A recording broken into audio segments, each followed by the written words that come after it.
In Boston, women are in front of the prison. They argue about Hester Prynne, who they say has not been punished severely enough. This woman will have to wear the letter A. Hester Prynne goes to the pillory, which is part of her punishment. Hester has her child with her. A man accompanied by an Indian comes to the pillory. He asks the fault that this woman has committed. Let someone tell him that she left Europe before her husband. She hasn't heard from him for 2 years and got pregnant. The townspeople don't know who the baby's father is. Reverend Dimsdale, under the governor's orders, is to lecture Hester. In front of everyone, he asks her to reveal the name of the father. Hester Prynne refuses to say it. After this event, Hester Prynne returns to her cell. A doctor comes to see her. He is actually her ex-husband. He was captured by the Indians before being released a year later. He says he was wrong to marry Hester. She was young and he was already old and an intellectual. Hester Prynne refuses to tell him who the father of the child is. Some time later, Hester Prynne is released from prison. She decides to stay in Boston. Hester makes a living from her sewing work. She is the shame of her village. She calls her baby girl Pearl. Hester goes to the governor. Some people think of taking their daughter from her, because Hester is carrying the Scarlet letter with her. When Reverend Wilson asks Pearl who brought her into this world, the little girl replies that her mother picked her up from a rose bush, which doesn't help. Dimsdale stands up for Hester and Hester keeps her daughter. Dimsdale seems to be getting worse and worse. Chillingworth is interested in Dimsdale's case and he wants to cure him. After observing him, Chillingworth tells him that his discomfort is probably due to something psychological which has consequences on the physical.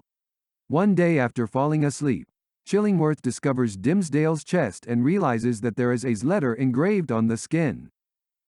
Dimsdale decides to go up to the scaffold and stay there in the middle of the night to show everyone his Scarlet letter and say he's the culprit.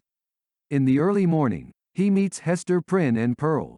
He asks her who Chillingworth is walking up to them, but Hester doesn't have time to answer.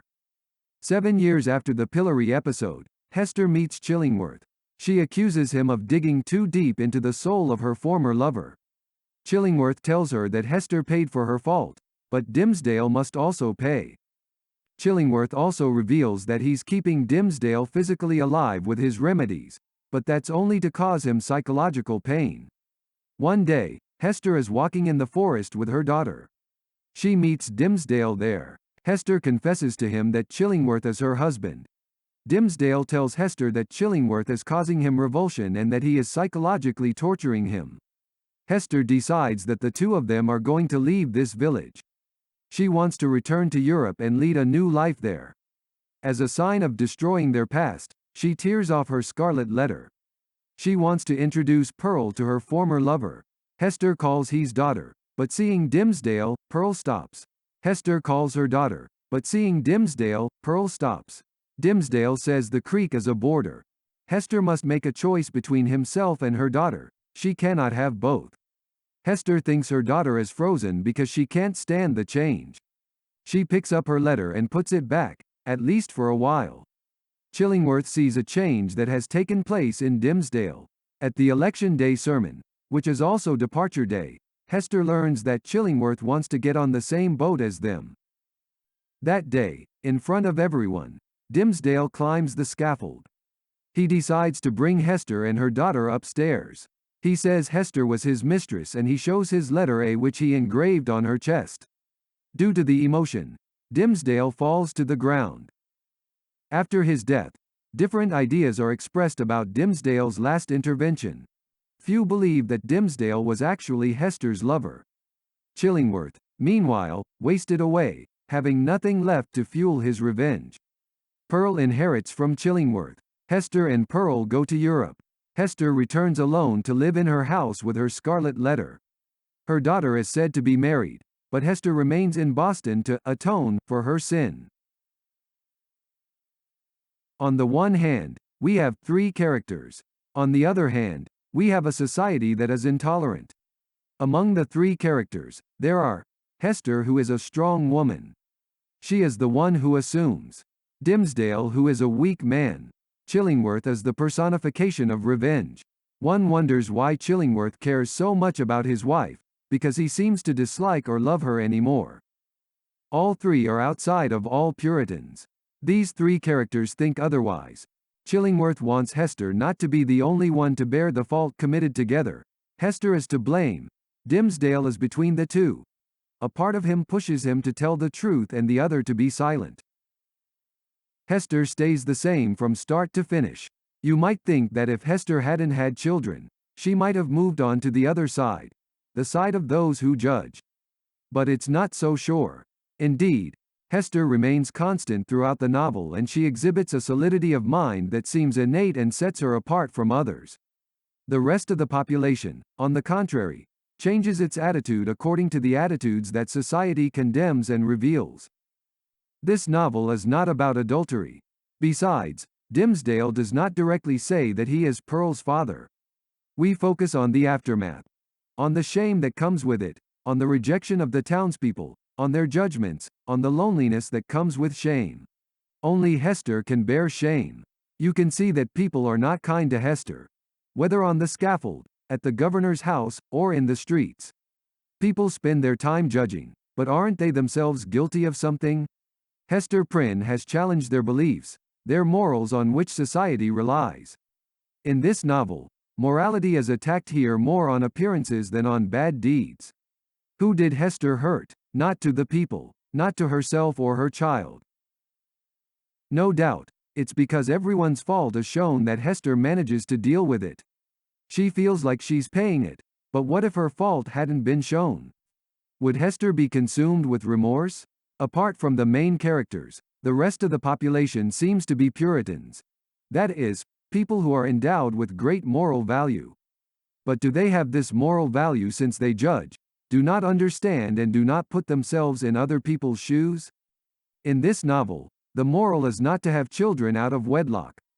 However, the letter Hester brought is not about the child, it is not the C of children, but it is the A of adultery. She is not accused so much of having a child, but of having committed adultery. Besides, the Reverend asks Pearl where she's from. Hester asks her too. Morality gives this really fixed order. Such and such a thing must unfold like that and not otherwise. If anything else exists, then the individual is doomed. The three of them are doomed not to live the life intended for them. Chillingworth could have lived a good life with Hester. The Reverend could have risen in rank.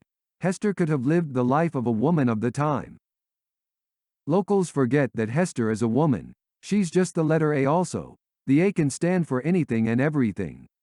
Only those who know what the A means can sustain the shame. Hester adorns the letter, but wouldn't that be a symbol of a stronger atonement? The A, whether it's on a piece of cloth or engraved on the skin, is a letter that has marred the flesh. She made an indelible scar in the being. She is red so she bleeds. She is exposed all the time. The scar is constantly reopened.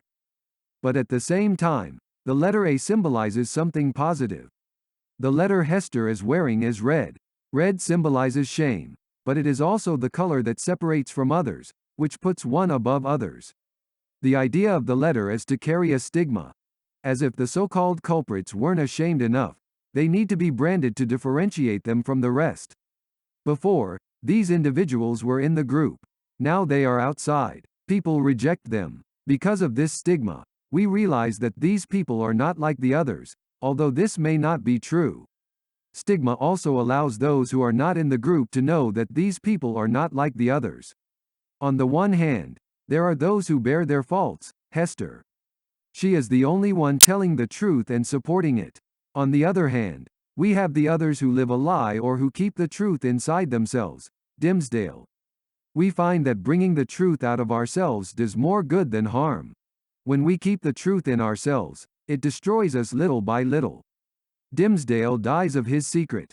Chillingworth is no better, because when he sees his wife stained with shame, he does not say that he is her husband. What shame is there? If others weren't ashamed of Hester, she wouldn't be ashamed. You don't feel like she's ashamed in herself, she's just trying to redeem herself from society. It's like her shame is going to stain the lives of people outside her, when it isn't. This is a question I have always asked myself.